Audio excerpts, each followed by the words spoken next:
we parent with a lot of freedom, I guess you would say. And so that produces, I think, two different extremes. When you give a lot of freedom, kids can make a lot of messes. Sometimes we're cleaning up messes and putting out fires like a lot. And I think a lot of people would look at us and be like, that's negligence. Like, only our family makes people uncomfortable with the amount of freedom that we give.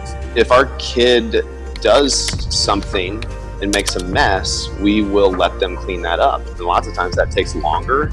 It's more awkward in how the cleanup takes place. It can actually offend people around us at times. So from the outside looking in, it could look like negligence. If you're really going to parent with the type of freedom that we think is really valuable, then I think you've really got to be willing to not care a whole lot what other people are thinking, because you'll always then resort to rescuing your child rather than kind of letting them clean up their mess.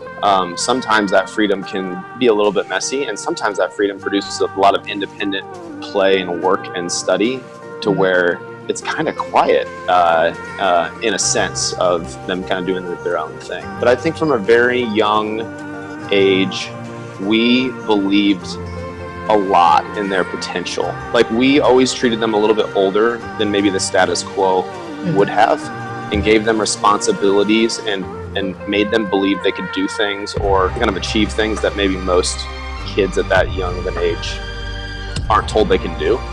And so when you're asking a 4-year-old to create a business plan and sell something, you then have to give them the freedom to execute. And so we've always just kind of been on the other end of the spectrum in terms of just believing that they were really, really capable. And I think along with that then came this idea that we really wanted to give maximum freedom.